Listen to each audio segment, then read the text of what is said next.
fellow citizens, friends of Kenya from across the world, distinguished guests, ladies and gentlemen, every once in a generation, there comes a leader whose impact transcends their moment, whose courage inspires change, and whose vision shapes destinies. My brother, Raila Odinga, was one such leader.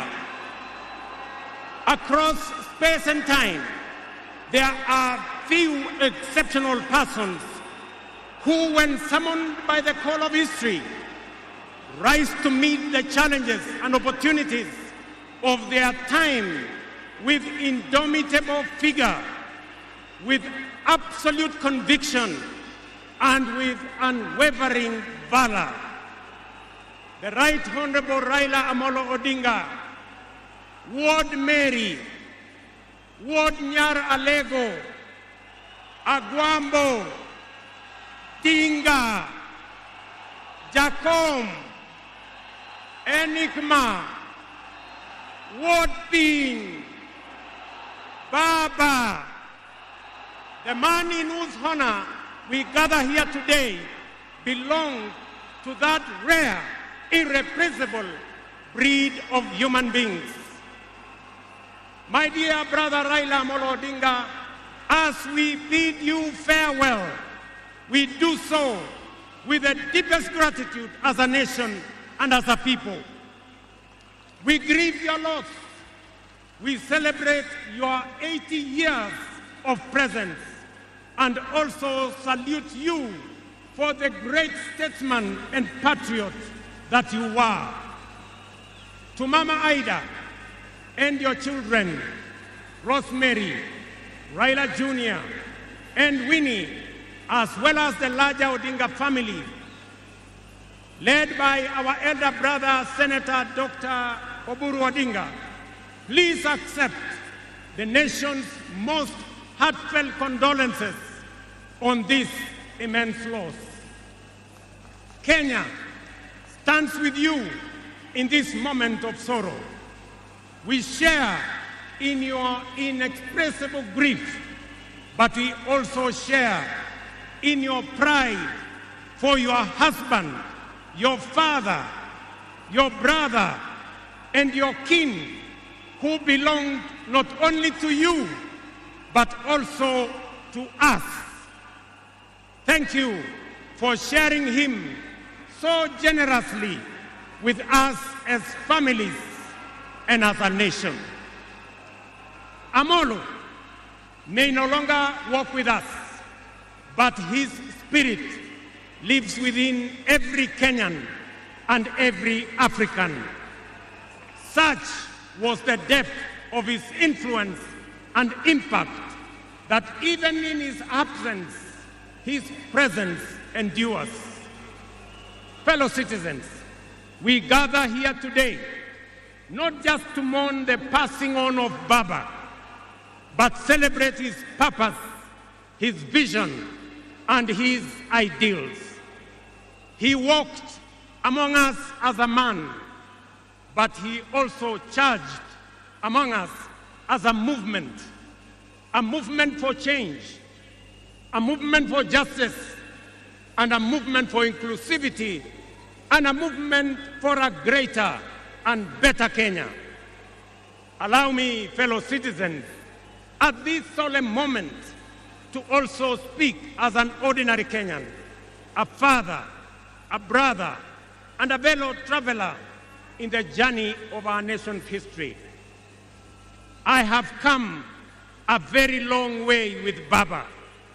When I stood by him with the other Pentagon members at a defining moment in his and our nation's history, I neither knew that one day we would find ourselves on opposite sides, nor could I have imagined that years later he would stand by me, this time to steady the nation and to help anchor my leadership, culminating in the birth of the broad-based government. To you, Baba, I owe you, and I am truly and eternally grateful that our paths crossed and that we shared this journey together. We have been both collaborators and competitors, friends and rivals, but always patriotic Kenyans, united by a dream greater than ourselves, a dream bigger than any partisan divide, a dream of a united motherland called Kenya. As I have reflected on Raila's legacy following his passing, I have entertained no doubt in my mind that history will judge him fairly and kindly, because whenever the nation needed him to rise above self, he always did unreservedly. Whenever Kenya needed reason, he became the voice of reason courageously. And whenever the country needed a hand of reconciliation, he offered it without hesitation. Perhaps one of the greatest lessons he taught us was this: in the noble task of statecraft and nation building, there is room for all of us, competitors and collaborators, rivals and allies, bound together by one higher purpose, the greater good of our republic. Fellow citizens, those who worked closely with the Honorable Raila Odinga know that he was irrevocably stubborn in his vision for a just, prosperous, and united Kenya, a nation where opportunity belonged to all and justice favors none. In Tinga, Kenya found a reformer, a moral compass, a reconciler. He proved that progress demands both courage and patience, that we must be stubborn on the vision, but agile on the details, adjusting our means, our plans, and our strategies, but never compromising our mission. The gentleman we are bidding farewell today gave more to this country than most will ever. He endured years of imprisonment, exile, and political struggle for not the privilege of power, but for the principle of service. He bore the scars of his struggles with dignity and calm poise, and turned pain and suffering into purpose. Jacom was also at home in the humblest of homes and at ease on the grandest of global stages. His heart belonged to the people.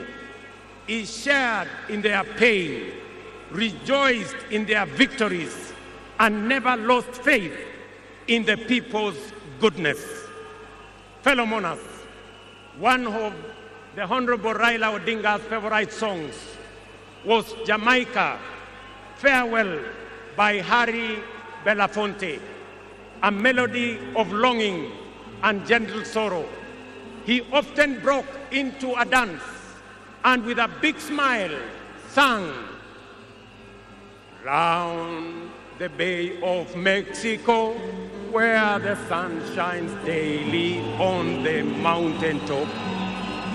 Down the way where the nights are gay and the sun shines daily on the mountaintop. I took a trip on a sailing ship, and when I reached Jamaica, I made a stop. But I'm sad to say I'm on my way. Won't be back for many a day. My heart is down, my head is turning around. I had to leave a little girl in Kingston town." Thank you very much. Today, those words ring with profound meaning, significance, and impact. Our elder statesman, the Honorable Raila, is sailing on a ship, not to Jamaica, but to home beyond. He will not be back with us for many a day. He leaves behind many little girls and boys, not in Kingstown, but here in Nairobi, in Kisumu, in Mandera, in Vihiga, in Mombasa, in Kakamega, in Wajir, and in every village and valley across our land. Baba has finished his race. He has kept the faith. He has served his people and humanity. It is our solemn prayer to the Almighty God that the soil of the land which Honorable Raila so tirelessly served shall embrace him with grace, that the nation he sacrificed for shall eternally cherish his memory, and that the people for whom he fought for shall carry his dream forward. Ladies and gentlemen, fellow citizens, when a man of the stature of Baba, a towering patriot, a relentless reformer, a visionary statesman, and a selfless servant of the people departs from among us, when a mighty bongo tree falls among us, we are left in awe of a life so immense in purpose and impact. And in that quiet moment of both boundless gratitude and unfathomable grief, we are rightly bound to ask, from where shall another like him rise? Ladies and gentlemen, there was and there can only be one Raila Amolo Odinga, a man of great courage, a man that made sacrifices, and a man who had a big heart to forgive even when he was wrong. May the Almighty God comfort his family, and may the soul of the Right Honorable Raila Amolo Odinga rest in eternal peace. Asanteni sana, na Mungu atubariki sisi zote, and God bless our great nation. Thank you very much, and I want to thank all the dignitaries who have come to condole with us. Asanteni sana, tutawaona mbele katika safari ya kumpumzisha huyu shujaa kiongozi wetu Raila Amolo Odinga. Asanteni.